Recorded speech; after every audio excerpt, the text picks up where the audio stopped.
muchas gracias. Buenos días a todos. Efectivamente, soy socio de la compañía Deloitte. Hoy en día mi rol dentro de la misma es, por un lado, ser el líder de los servicios que tienen que ver con la consultoría inmobiliaria y, por otro lado, liderar de forma general, y también tiene que ver con una de las charlas que voy a dar, todos los aspectos que de forma transversal pueden influir o son importantes dentro del negocio que está inserto en esta industria. La charla tiene dos partes, como han comentado. Una primera dedicada a un informe que hacemos en Deloitte de forma internacional, que está liderado principalmente por 5 países, 2 en América, Estados Unidos y la combinación de Canadá con Chile, que nosotros estamos fusionados con ellos, y en Europa 3 países como Inglaterra, Alemania y Dinamarca. Este es un estudio que tiene mirada totalmente transversal, si bien son estos los países que llevan la iniciativa del estudio. Y una segunda parte que tiene que ver ya más con negocio propiamente tal y tiene que ver con el mundo del desarrollo de los multifamily en Estados Unidos, cómo se comportan y cuál ha sido la trayectoria, y ver un poco la equivalencia del mismo negocio, que aquí lo conocemos como el mundo de las rentas residenciales, que es mucho más joven y que está en un momento incipiente y por lo tanto con muchos ojos encima de él. Bueno, en pro del tiempo vamos a arrancar inmediatamente. Discúlpenme si me descoordino un poco con la presentación, porque tengo que correr a la vez el computador y la presentación que ustedes están viendo, así que si en algún minuto hablo de algo que no corresponde, me lo dicen nomás. Bueno, la primera tendencia que hay en este estudio, que son 8, no hay mayor importancia una que otra, simplemente ha sido un orden que hemos elegido, tiene que ver con la relación que hay en el mundo del real estate entre la salud, el trabajo y las propiedades. Hoy en día aparece la certificación WELL, otorgada por el International Well Building Institute, como nombrada como una corporación de beneficio público cuya misión es mejorar la salud humana y el bienestar en edificios y comunidades en todo el mundo a través de su estándar de construcción WELL. Bueno, esto es una iniciativa, un instituto que se fundó en el año 2014, tuvo 6 años muy fuertes de investigación con un equipo que estuvo conformado básicamente por científicos, médicos y profesionales con experiencia en el mundo de la arquitectura. Para darle mayor seriedad a esta certificación es administrada por un tercero, en este caso hay una asociación con la Green Business Administration Inc., americana, que no por casualidad también administra la que conocemos como la certificación LEED y que tiene que ver con el comportamiento de las construcciones y los edificios, en este caso con el medio ambiente. Para la industria y para las organizaciones se persiguen 2 principales objetivos al obtener este tipo de certificación. Una, que es un bienestar elevado que mejora el costo laboral. Creo que todos son conscientes del costo que sufren las compañías cuando hay ausentismo o de los trabajadores tienen licencia médica. Y 2, y que hoy en día también está siendo muy importante, está siendo tendencia, aquellas compañías que están intentando atraer talento de nivel alto o muy alto, el hecho de tener o dar dentro de los beneficios de trabajar en la compañía un edificio con estas características está siendo un elemento diferenciador que puede dar una decisión positiva para venirse con nosotros cuando estamos intentando atraerlos. Como he dicho, la certificación LEED habla de los edificios hacia afuera y la certificación WELL de los edificios hacia adentro. Pero ¿cuáles son los pilares que mide o que se basan para obtener este estándar? Y en este caso son 7 y tienen que ver con la calidad del aire, la calidad del agua, la nutrición, es decir, los nutrientes que se venden dentro del edificio y que por lo tanto forman parte de una vida sana, la luz, el fitness, entendiendo como espacios para hacer ejercicio que deben tener los trabajadores dentro del edificio, el confort en términos de temperatura o lo cómodos que pueden estar dentro de las instalaciones, y la mente, entendiendo por mente cuando tenemos salud mental en el sentido de que la certificación se tiene que preocupar de que todo aquello que se ha puesto dentro del edificio en términos de calidad además se corresponde con políticas laborales y forma en la que el empleador del edificio colabora con los empleados para que tengan mejor salud mental y por lo tanto puedan tener mejor eficiencia de trabajo y ser finalmente más productivos. Para que vean cómo luce, y no es casualidad, esto es el edificio de la central de Deloitte en Londres, que hoy en día está obteniendo la certificación WELL. Como pueden ver, es algo distinto y está de forma las líneas vanguardistas de cómo hoy en día se están desarrollando este tipo de proyectos, y es un poco el futuro de lo que creemos se va a ir desarrollando en este segmento y en otros que son muy semejantes.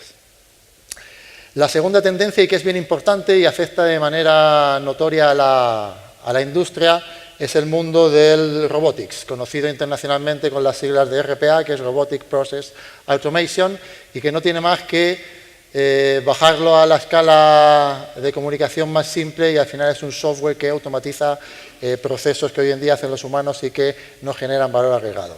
Es conocido en la industria a nivel internacional que no somos pioneros en términos de automatización.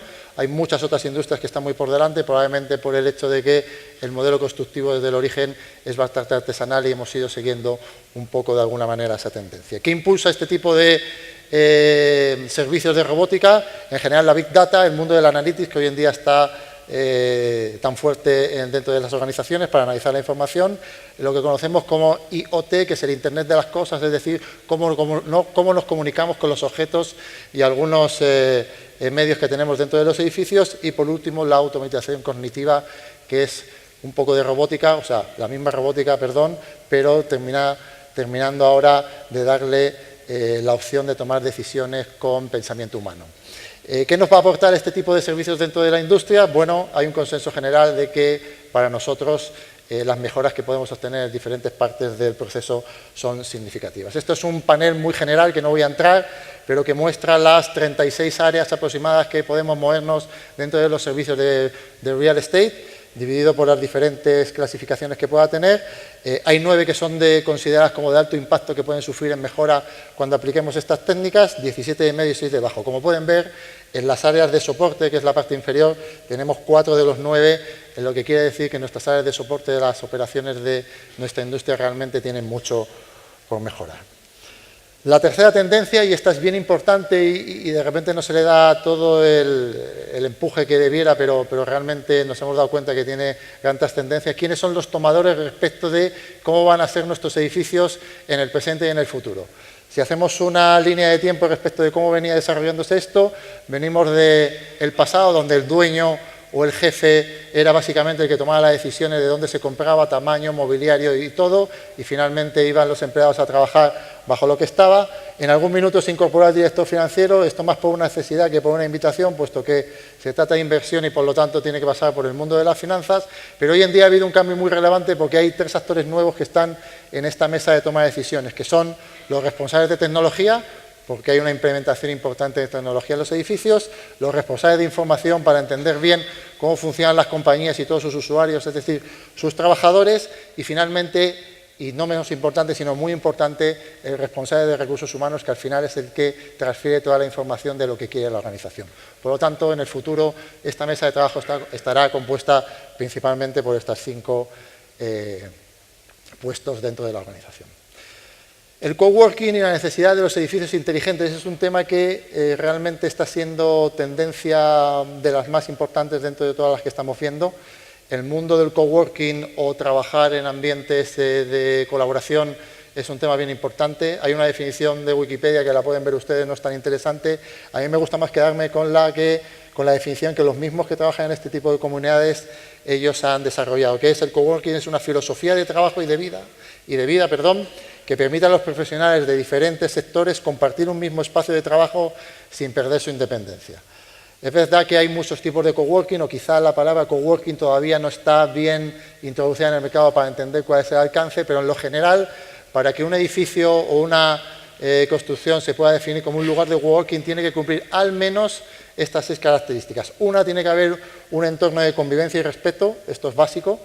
2, tiene que haber una gran cantidad de zonas comunes que permitan la iteración de la comunidad, es básico para que puedan hacer relaciones. Como 3, tiene que haber un gestor adecuado del espacio desde el punto de vista físico, es decir, preocuparse de que el espacio esté funcionando bien. Como 4, y esto es bien importante, tiene que haber libertad de acceso, es decir, un 7×24, de manera que todos los usuarios del entorno se sientan libres de acudir ahí cuando lo consideren. Como número 5, y es un tema que es bien importante y lo vamos a ver dentro de poco con la llegada de la gente de WeWork a Chile, que estará desembarcando aquí en septiembre, tiene que haber dinamismo e iniciativas que promuevan las ideas, es decir, tiene que haber alguien que mueva la comunidad. Antes hablábamos de que tiene que haber alguien que se preocupe del edificio, ahora tiene que haber alguien que se preocupe de mover la comunidad, que haga eventos, que traiga speakers, que traiga eventos de colaboración, etcétera, etcétera. Y 6, que también es muy importante y tiene que ver más con el mundo del real estate y la tecnología, la continua evolución y rapidez de las mejoras. ¿Qué quiero decir con esto? Quiero decir que cuando un espacio es ocupado por sus usuarios, en general uno no lo acierta a la primera en cómo es el desarrollo o cómo es el layout que tienen estos edificios. Por lo tanto, hay algunos ajustes que hay que hacer en algún minuto. Para esto la tecnología nos da un apoyo muy importante y en ese sentido hay tres actores clave dentro de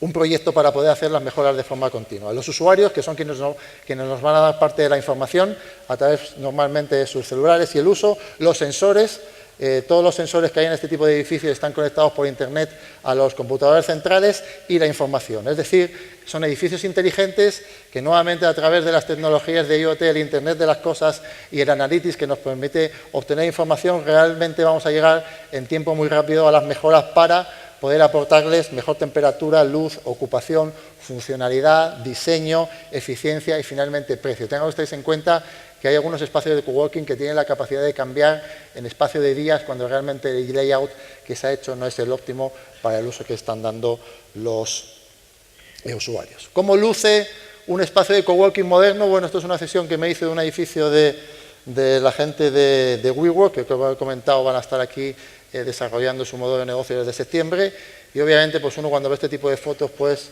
inmediatamente le dan unas ganas tremendas de trabajar. Como quinta tendencia, bien importante, aquí nos metemos muy de lleno en el mundo de la tecnología, un mundo que es un poco más complejo para quienes no somos expertos en la tecnología, banda la redundancia. Hace un par de semanas o tres hubo un evento relacionado con el PropTech, que es el Property Technology, es decir, la tecnología en el mundo del real estate, y tenemos el hermano, que es el FinTech, que es el Financial Technology, y que tiene que ver obviamente con las tecnologías en el mundo de las finanzas. Creo que todos hemos visto cómo ha evolucionado el mundo de la banca en términos de tecnología y lo que hoy en día podemos hacer a través de un simple celular. Bueno, la Real Estate FinTech es justamente la fusión o el punto de encuentro entre las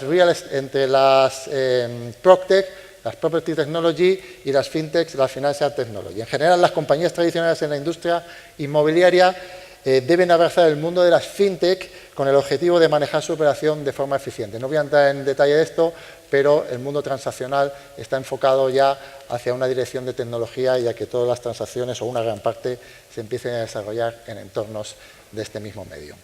Bueno, la tendencia número 6, que a nosotros nos viene un poco todavía o no, la vemos un poco lejana y que nos cuesta creer, es el mundo que está, o el mundo del real estate que está asociado al sector público.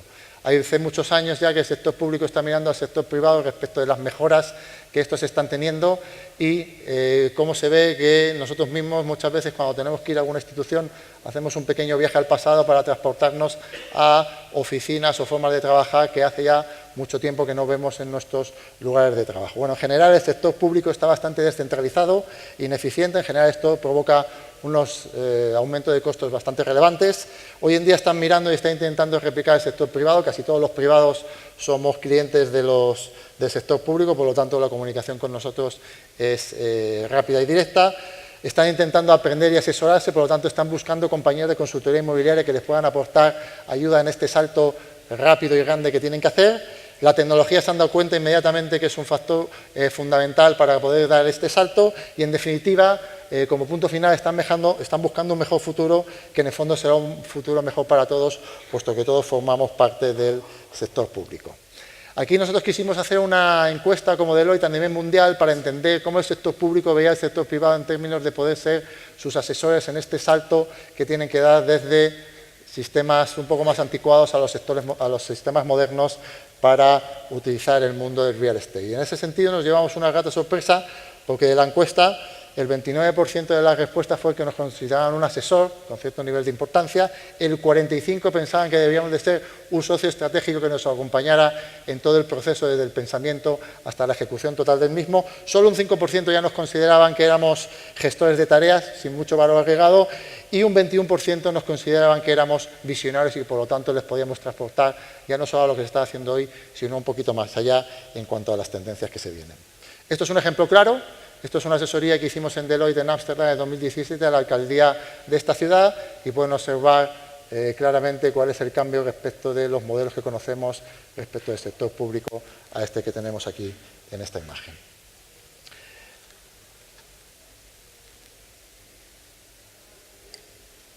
Bueno, y ahora vamos a hablar un poquito de futuro. Este es un tema que es bastante interesante. Esto dentro del estudio que se hizo Una parte que es relacionada con cómo vemos el futuro del mercado inmobiliario comercial, es decir, sobre todo los locales comerciales y las oficinas, porque ahí es donde la masa laboral desarrolla la mayor parte de su trabajo y de su vida, y por lo tanto se hizo un trabajo entre los equipos de diferentes países del mundo de Analytics, es decir, base de datos y tratamientos de información, y también los equipos de consultoría inmobiliaria de un buen número de países de Deloitte a nivel mundial. Y las conclusiones que se hicieron fueron las siguientes: la cadena de valor y los participantes que hoy en día están trabajando en una transacción normal o en un negocio normal dentro de real estate son los que pueden ver en la barra superior. Y en esta proyección que se hizo a futuro, lo primero que se observó es que la cadena de valor era más grande, es decir, la suma del valor que daban cada uno de los participantes en valor absoluto ya era mayor. Pero seguido de esto, lo que se vio, y provocado por gran parte de las tendencias que hoy en día estamos hablando y sobre todo por el mundo tecnológico, que la importancia o el valor proporcionalmente que tenían cada uno de los actores en el futuro cambiaba sustancialmente. En ese sentido, el resultado arrojaba que los que de alguna manera disminuían de forma importante eran, en primer lugar, los brokers, que perdían aproximadamente el 70% del valor que pueden aportar hoy en día en una transacción, el proveedor de infraestructura un 30%, los dueños privados, es decir, nosotros un 30%, y los bancos, por aquello de la evolución del mundo de la tecnología y las transacciones a través de ellas, también un 20%. Más o menos quedaban igual el mundo de los administradores del inmueble, los facility management, y había dos grandes ganadores. Uno que era el gobierno y el Estado, porque a través de todas estas tecnologías y la forma de operar podía tener mucho más control sobre el mercado y probablemente lo que iba a hacer es beneficiarse del mismo. Y un gran vencedor que eran las compañías de tecnología y que iban a tomar una relevancia muy importante en este tipo de transacciones. Esto obviamente no solo significa que tienen un cambio en el porcentaje respecto de la participación en cuanto al valor agregado, sino también un cambio en el porcentaje respecto de la torta del mercado que en el futuro se van a llevar dentro de este tipo de negocios. Y como última de las 8 tendencias de este estudio, el mundo del blockchain. Aquí ya nos pegamos un salto absolutamente total al mundo de la tecnología y empezamos a navegar por el mundo digital. Como yo no soy especialista en tecnología, les tengo aquí una definición lo más aterrizada posible en nuestro idioma respecto de lo que es el blockchain, que en definitiva creemos que está definida como un libro de contabilidad, le llaman el gran libro de contabilidad los técnicos, que en definitiva es una gran base de datos cuyas transacciones son verificadas por todos los miembros del sistema mediante una comunicación que le llaman P2P, el peer-to-peer, que es de igual a igual, es decir, yo con la otra parte directamente al otro lado sin intermediarios. Es considerada la plataforma de software líder en el mundo para la compra y venta de activos digitales, buscando que dos usuarios puedan realizar una transacción sin necesidad de intermediarios, muy importante esto, en entornos que hoy en día son de desconfianza, al tener todos acceso a una información segura y verdadera, conocida por todos. O sea, al final lo que vamos a entrar en un mundo es donde todo está dentro de esta plataforma tecnológica, toda la información, vamos a eliminar los intermediarios en gran parte y por lo tanto vamos a poder hacer las transacciones entre comprador y vendedor directamente y en cualquier parte del mundo. En lo general, en el lado derecho hemos querido emular lo que hoy en día son las fases de una transacción típica en real estate. Tiene aproximadamente 7, no voy a entrar en el detalle, pero se estima que 5 de ellas van a poder hacerse a través de plataformas de blockchain y solo 2, que es la visita a la propiedad y la oferta de compra e inicio del proceso de financiamiento, seguirá manteniéndose fuera de esta plataforma. Es decir, 5 de 7 van a entrar a formar parte del modelo tecnológico blockchain. Abajo a la izquierda pueden ver que además este tipo de transacciones se podrán hacer desde cualquier parte del mundo a otra parte del mundo. Es decir, igual que hoy en día estamos comprando productos en China con una tarjeta de crédito, podemos estar comprando propiedades desde aquí en China o en cualquier otro lado a través de un sistema de blockchain como este que estamos viendo. Y en términos de proyecciones, y los números que están en círculo arriba a la izquierda, se hizo una encuesta a los principales y en buen número expertos tecnológicos en blockchain del mundo y la conclusión fue que el 60% de estos dijeron que para el 2025, que es bastante cerca, el 10% del PIB mundial, sus transacciones se harán a través de tecnologías o portales de blockchain. Por lo tanto, este es un tema que viene para quedarse y probablemente va a ser protagonista en el próximo tiempo. Con esto, si bien el estudio es mucho más extenso, pero esto es un breve resumen de lo que podemos decir respecto de las tendencias más importantes que hay en el mundo del real estate. Ya saltemos a algo un poquito más concreto que tiene que ver con el mundo de los conocidos como multifamily o proyectos de renta residencial como los denominamos en Chile. Y para ello vamos a hacer una breve descripción de qué significa o qué son, un paso por Estados Unidos para entender un poco el mercado que es más maduro y cómo ha evolucionado, y luego vendremos a Chile para entender cómo estamos hoy y cómo creemos que va a evolucionar el mismo. ¿Qué es un edificio de rentas residenciales o lo que denominamos un multifamily? En definitiva, es un edificio con 2 o más viviendas. En general, estas viviendas pueden ser departamentos, dúplex, triplex o townhouse. El 100% de ellas estarán destinadas al arriendo y como gran característica también va a tener un único dueño. Este es un modelo de negocio que data de fecha anterior a 1939 y el modelo donde está más desarrollado es en Estados Unidos, si bien este es un modelo que ha proliferado a nivel mundial. ¿Cuáles son las grandes ventajas que tiene un arrendatario que busca arrendar una propiedad en un edificio multifamily o renta residencial? En general, que incluye servicios adicionales. Hay un mejor equipamiento del departamento, generalmente relacionado con las cortinas, la iluminación o el equipamiento de las cocinas. Es un llegar a instalarse, que es una ventaja realmente incomparable. Y al final también hay un modelo de comunidad, dependiendo del tipo de edificio, donde puedes llegar e integrarte en una red social que normalmente te va a ayudar a generar tu convivencia dentro del mismo. Para el inversionista, hay una gestión única y centralizada, por lo tanto es mucho más eficiente. Hay menores costos de administración, lo que ayuda también a gestionar mejor el edificio en términos financieros. Mejor control del mantenimiento, esto va en menores costos de mantenimiento y por lo tanto una mejor también longevidad del mismo y se puede mantener en mejores condiciones durante el tiempo. Y finalmente los contratos son acotados en tiempo, por lo tanto permiten que el dueño del proyecto o del edificio pueda hacer ajustes generalmente al alza para aprovechar las alzas de mercado que se van obteniendo en términos de renta. ¿Cuáles son las clasificaciones? No hay algo muy matemático ni muy concreto al respecto, pero en lo general se mueven parecidos a las oficinas, van desde la letra D a la letra A. Hay 6 clasificaciones que va por la antigüedad, la calidad de la construcción, el pasajismo cuando lo tengan, la ubicación dentro de la ciudad o del país, el equipamiento tanto interno del departamento como del edificio y la renta por metro cuadrado. En Estados Unidos son clasificados con la letra D aquellos que están en zonas más marginales y que generalmente están subvencionados por el gobierno, son más antiguas, generalmente tienen más de 30 años y en lo habitual tienen muy poco o nada equipamiento adicional en los departamentos o en los edificios. De ahí saltamos al A, que obviamente están en entornos de lujo, son sectores premium dentro de las ciudades, son nuevos o seminuevos, generalmente menores de 10 años o han sido remodelados casi totalmente, por lo tanto tienen un aspecto como si fuera nuevo y son edificios muy equipados tanto a nivel de departamento como a nivel del edificio en general. Esto es una ilustración general de cómo se ven los multifamilies en Estados Unidos, de la A a la D. Rápidamente se puede observar las diferencias desde fuera que tienen unos y otros en función de la calidad que antes comentábamos. Vamos a ver un poco qué significa este mercado en Estados Unidos para entender un poco de cifras.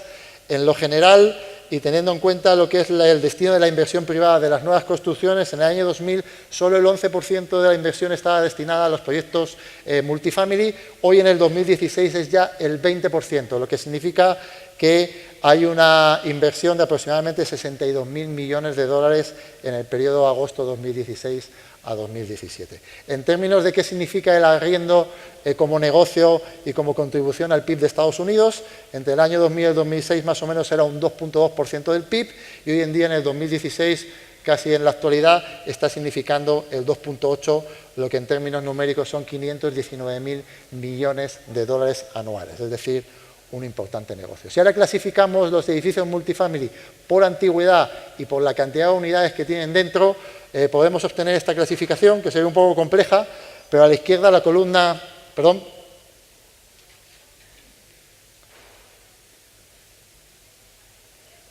a la izquierda tenemos la columna con el total del mercado. Tenemos 20,5 millones de unidades en multifamilies en Estados Unidos.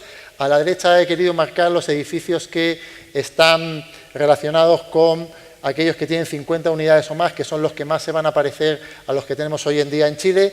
Como pueden ver, son 5.8 millones de unidades en edificios multifamily y como dato importante, el 27% de estos están construidos desde 2000 en adelante. De hecho, son los que más se construyen en el periodo de 2000 en adelante y por lo tanto es la misma tendencia que estamos observando hoy a tener edificios con un alto número de unidades. En torno al volumen total, el 28% del mercado de los multifamily corresponde a edificios que tienen 50 unidades o más.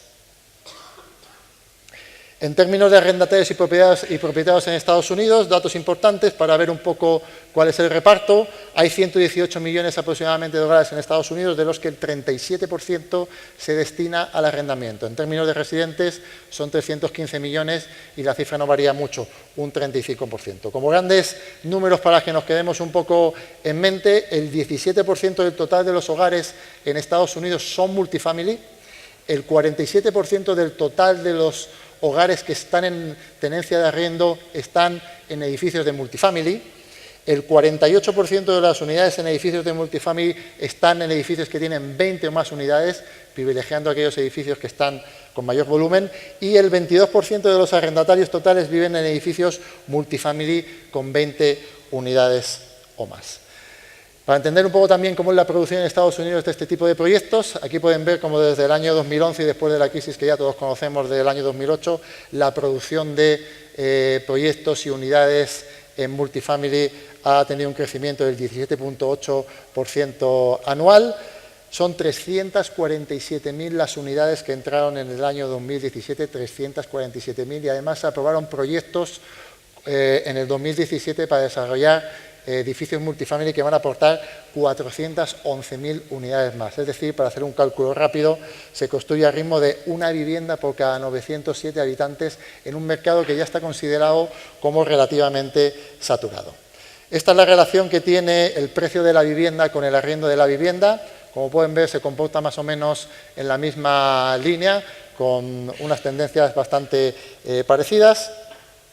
Esta es una gráfica que es bastante interesante porque nos muestran las barras cuál es la vacancia promedio que tiene el mercado de los multifamily en Estados Unidos.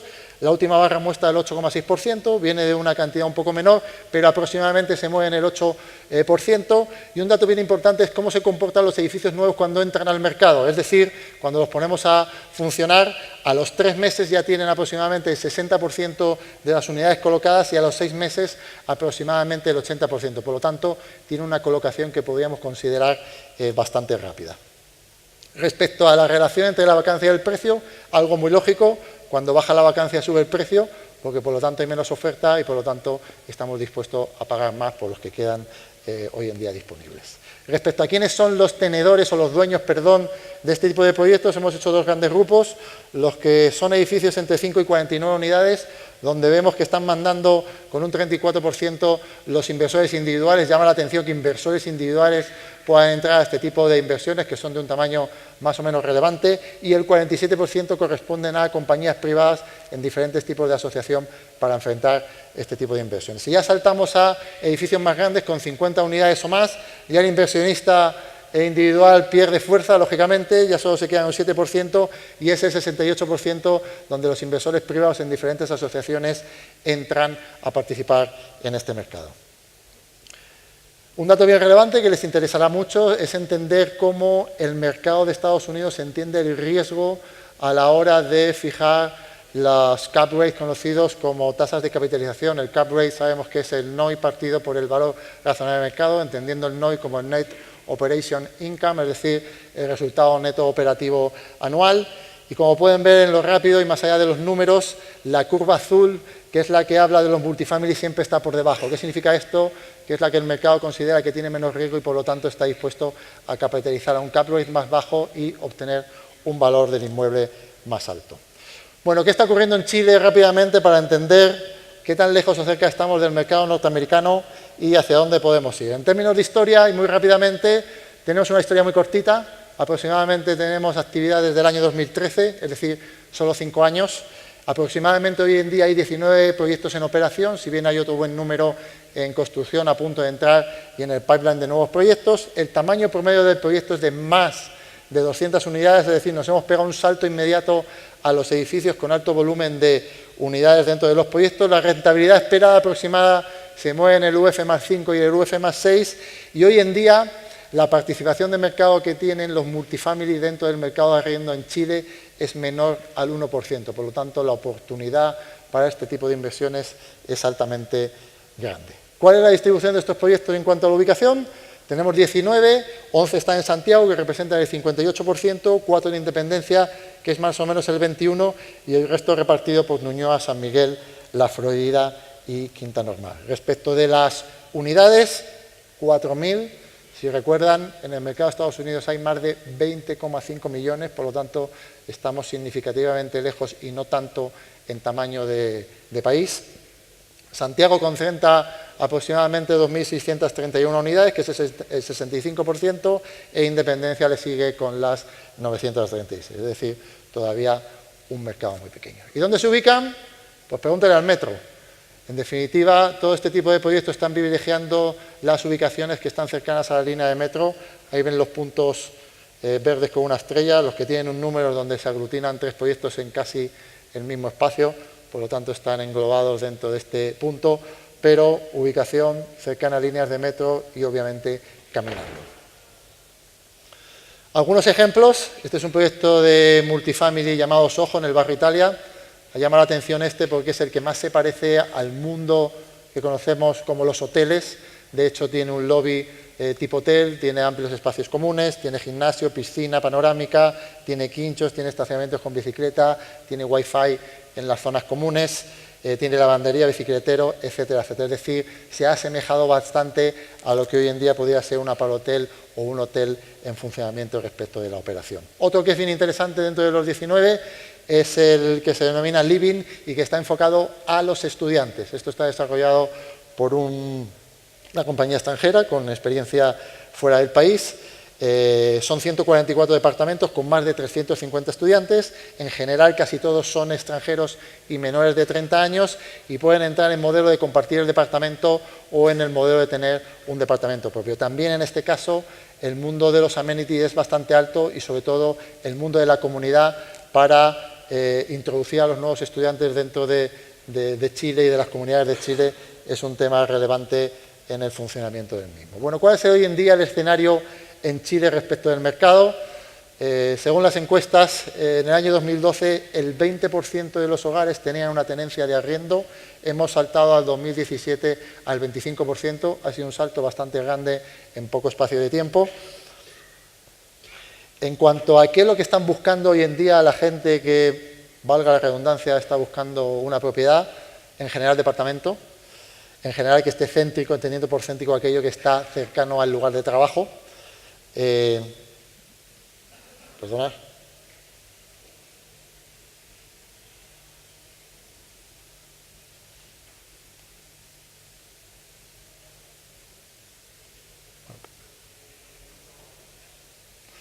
Bueno, lugares de trabajo. El tipo de vivienda demandada en el Gran Santiago ha cambiado de forma importante desde 2017. Era un 41% buscaban casa y ahora en el 2017 solo el 22%. Es decir, el departamento con el 78% ha tomado el liderazgo en las preferencias de las personas que buscan vivienda. Respecto de si es para compra o arriendo, y también son encuestas que tenemos de hace no mucho o estudios, en el 2017 el 31% de las búsquedas estaban relacionados con el mundo del arriendo. Hoy en día, en el 2017, hace muy poco, el 65,2% de los mismos está buscando el arriendo. Para entender un poco cómo es el tamaño de los hogares o de cuántos habitantes hay por cada vivienda en el Gran Santiago, en el 1992 aproximadamente era de 4,09 personas por vivienda. Hoy en día estamos en torno a las 3 y en cuanto a qué estamos buscando, y obviamente con el sentido de que somos menos los que estamos en cada unidad, ha habido un cambio relevante que queda reflejado en la sumatoria de abajo. La suma de 3 dormitorios más 4 dormitorios era un 35% en el 2007, en el 2017 es un 28% y la suma del 1 dormitorio y 2 dormitorios era un 65% en el 2007 y es un 72% hoy en día en el 2017. ¿Cómo estamos en Chile respecto al mundo en cuanto al mercado de arriendo? Pues no estamos muy diferentes a muchos otros países. Hoy en día hemos dicho que el 25% de las viviendas están ocupadas por arrendatarios. En Estados Unidos es el 36,2%. la lleva Alemania en términos de porcentaje con casi el 50% y creemos que aquí hay un espacio importante para que este 25% vaya al alza en los próximos años en Santiago y, por supuesto, en Chile. Bueno, ¿cuáles son los sectores interesantes para el mercado de arriendo y, por lo tanto, para los multifamily? Hemos identificado 4 como los más relevantes. Los baby boomers, que son aquellas personas que tienen más de 52 años, los millennials, que ya mucho se ha hablado desde hace tiempo, los inmigrantes, que están creciendo de forma importante, y los estudiantes, que también es un volumen cada vez más importante en cuanto a la necesidad que tienen de arriendo. Los baby boomers, básicamente lo que está ocurriendo es que está habiendo un achicamiento de la vivienda donde están, por lo tanto necesitan espacios más pequeños y muchos de ellos, aunque tienen poder adquisitivo, arriendan por opción. Esta es una clasificación muy importante que hay en Estados Unidos en cuanto a si unos arriendan por necesidad, otros por opción. No voy a explicar lo que significa arrendar por necesidad, es obvio, por opción significa aquellas personas que tienen capacidad para comprar una vivienda, pero prefieren arrendar y, por lo tanto, entran en este modelo de multifamily o del mercado denominado como informal. Otro muy importante son los millennials. Estamos intentando entenderlos, pero en lo básico están poco relacionados con el mundo de la propiedad, quieren ser libres y, por lo tanto, el mundo del arriendo y con poca responsabilidad es lo que hoy en día le llama, espacios pequeños, bien conectados y cercanos a metro en general. Los extranjeros, muy importantes, el crecimiento que hemos tenido de extranjeros en Chile ha sido relevante. Hemos pasado de 1982 a que era el 0,7% de la población al año 2017 a que significa el 6,1%. Poner aquí que en Estados Unidos es el 13% y un poco aquí el reparto de los diferentes tipos y de dónde vienen. Y por último, los estudiantes, que también va a ser una más importante a estudiar por parte de los inversionistas de este tipo de proyectos.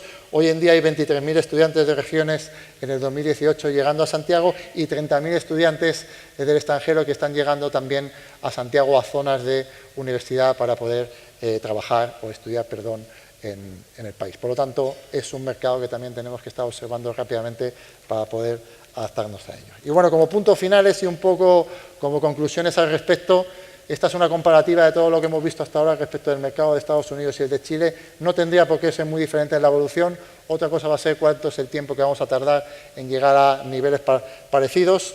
Recordar, el 25% del mercado en Chile arrienda, el 37% en Estados Unidos. El censo de hogares en Estados Unidos es de 118 millones, en Chile de 5,6, hay una diferencia de tamaño de 21 veces. Los hogares en arriendo de unidades en Chile son 1,5 millones, 43,6 millones en Estados Unidos. Y aquí el dato más importante. Tenemos hoy en día 4.000 unidades en arriendo en proyectos de multifamily que suponen menos del 1% del mercado, versus Estados Unidos, que tiene 20,5 millones, es decir, 5.000 veces más grande, y en términos porcentuales, en cuanto al porcentaje de mercado, es casi 16 veces el de Estados Unidos que el de Chile. Por lo tanto, y es fácil descubrirlo, hay un espacio para crecer realmente grande. En el mercado, como dato, en un mercado saturado, Estados Unidos ha producido 300.000 unidades promedio en los últimos 4 años a razón de una unidad por cada 1.000 habitantes. Si hiciéramos una correlación en función del tamaño de mercado que tenemos en Chile para el arriendo, deberíamos estar produciendo aproximadamente unas 12.000 unidades al año, es decir, una unidad cada 675 habitantes. Esto considerando una igualdad en que el mercado estuviera más o menos saturado como ocurre en Estados Unidos. Siendo que no es así, probablemente o seguro este crecimiento va a ser mucho más exponencial. ¿Cuál va a ser la probable evolución de la tenencia de viviendas? Bueno, todos sabemos que hoy en día tenemos un menor acceso al crédito, por lo tanto nos cuesta comprar, no tenemos acceso para comprar. Aumenta el valor de la vivienda, por lo tanto se nos está poniendo más lejos nuestra capacidad de poder llegar a comprarla, y hay factores culturales que están cambiando. Venimos de una cultura que la propiedad era muy importante y estamos evolucionando a una cultura de que la propiedad no es tan relevante. En términos del extranjero, bueno, creo que también el hecho de que esté saturado en Estados Unidos puede producir que haya miradas y traspase de capitales o de inversiones hacia Chile. Hay algunas que ya están llegando y que seguramente muchos conocerán, y por lo tanto vamos a tener la influencia de fuera al respecto. Posibles proyecciones que creemos que van a ocurrir en este mercado de la renta residencial multifamily en Estados Unidos. Va a haber un aumento explosivo de los proyectos de multifamily por espacio en el mercado. Si bien hoy en día he comentado que hay 19 operando, la cantidad de proyectos que van a entrar en el mercado en breve va a ser significativamente superior y hay un portfolio de algunos en desarrollo bastante grande. El modelo multifamily se va a imponer al mercado informal de desarrollo. Esto es un tema que es tendencia mundial, es decir, cuando entra el modelo del multifamily, que está mucho más organizado, poco a poco va venciendo al mercado informal, es decir, aquellos que tenemos alguna propiedad y la arrendamos en el mercado porque tenemos menor capacidad de competir con ellos, por lo tanto se va a imponer sin ninguna duda y va a tomar una buena participación desde ese minúsculo 0,3% hasta donde llegue. Creemos que el Gobierno va a apoyar con el objeto de mejorar su recaudación fiscal, recordar la de miles de millones de recaudación fiscal que significa en los ingresos en el PIB de Estados Unidos el negocio del arriendo en los multifamily. Creemos también que las inmobiliarias tendrán que entender que este es un nuevo producto demandado por sus clientes, por lo tanto, les guste el modelo de negocio o no les guste el modelo de negocio, esto va para allá y es una alternativa de producto que hay que entregar. Veremos cómo a esa transición se puede realizar. La calidad en el equipamiento de los proyectos crecerá sustancialmente, da la obligación de permanecer en la propiedad, es decir, vamos a empezar a desarrollar proyectos en donde no los hago y salgo, sino donde los hago y permanezco. Por lo tanto, es importante que los desarrolle lo mejor posible, los diseñe lo mejor posible, porque voy a convivir con la comunidad que entre dentro del edificio a vivirla. Creemos que el sector Oriente y regiones va a ser un mercado tan válido como hoy en día está siendo los sectores más céntricos y cercanos al metro. Y como última tendencia, consideramos que es muy importante y creemos que eso, en lo que hay hoy en día, hay mucho por mejorar, el diseño especializado y la profesionalización de la operación serán factores claves en el éxito de los nuevos multifamily. Es decir, una comunidad tan grande donde entran y salen tantas personas, donde hay tantos espacios comunes, no puede funcionar igual que los edificios tradicionales de vivienda, por lo tanto el diseño se tiene que pensar y concretar desde el inicio de la planificación, y los operadores que van a hacer que estos edificios funcionen, sobre todo aquellos que están más abocados a mover comunidades, tendrán que tener un grado de especialización bien importante, se acercarán un poco al mundo de la hotelería en cuanto a las dificultades que tienen y por lo tanto van a tener que exigir mayores capacidades y mayor especialización en el desarrollo del mismo. Y bueno, esto es todo dentro de estos dos estudios y el tiempo que he tenido. Espero que haya sido una información, aunque rápida e interesante. Los estudios los tenemos desarrollados de forma amplia y en breve espero que los podamos compartir a todos. Así que bueno, muchas gracias por estar aquí y espero que lo hayan disfrutado. Y con este aplauso también queremos...